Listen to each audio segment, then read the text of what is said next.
Para sa karapatan ng Pilipino manggagawa! Para sa kapayapaan! Para sa bayan! Lusok!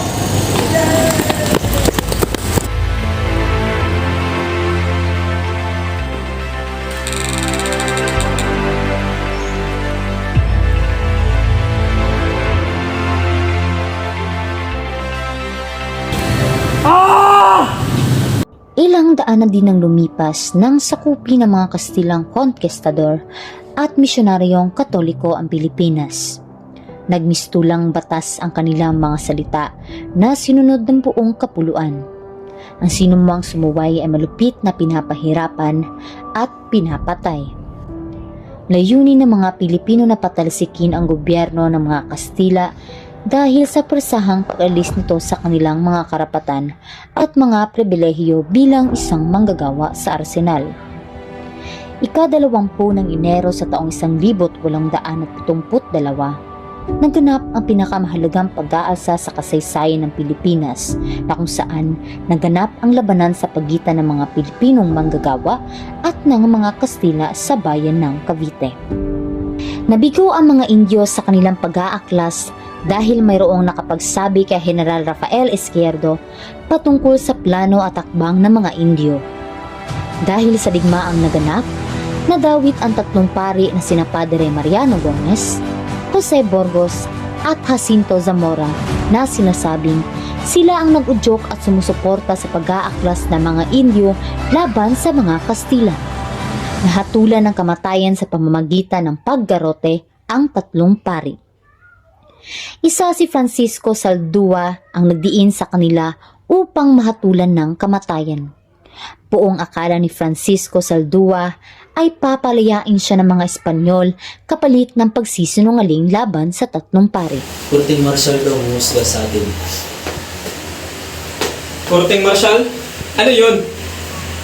Pumang militar, panuntulang militar. Si Gobernador General daw magbibigay ng hukom at ng abogado. Di ba ikaw ay isang doktorado? Hindi mo ba kami kayang paglaban? Susubukan ko, panigurado, wala silang ebidensya. Kung hindi ka dumalaw sa bahay namin, di kami madadampot.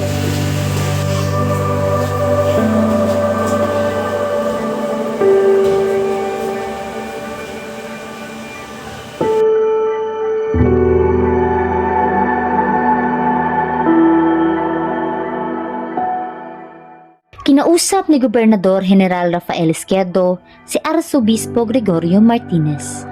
Sinabi ng Gobernador General na tanggalan ng sutana ang tatlong pari sapagkat sila ay makasalanan. Sa kanilang pag-uusap, hindi sumang-ayon ang Arzobispo at sinabi nito na mamamatay sila bilang pari at sa kanilang pagpanaw, papatunugin niya ang dambana. Bago ang tatlong pari, unang ginarote si Francisco Saldua at sinigawan ng mga taong bayan na traidor.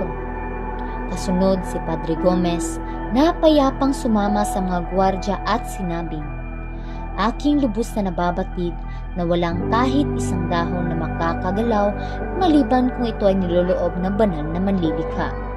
Gayong kanyang loob na ako ay mamamatay sa lugar na ito, mangyayari ang kanyang kalooban." Sunod namang ginarote si Padre Burgos. Bago siya mamatay, sinabi niyang wala silang kasalanan. Si Padre Zamora naman ay tulala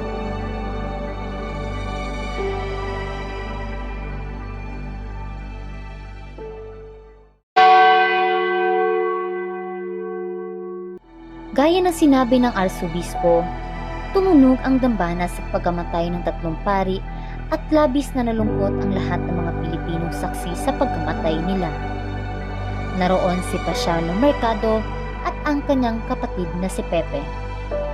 Bagamat walang kamuwang-muwang si Pepe ng mga panahong iyon, nasaksihan nila ang mga pangyayari noon at si Pasiano ang nagkwento sa lahat ng pangyayari sa panahon ng tatlong pari.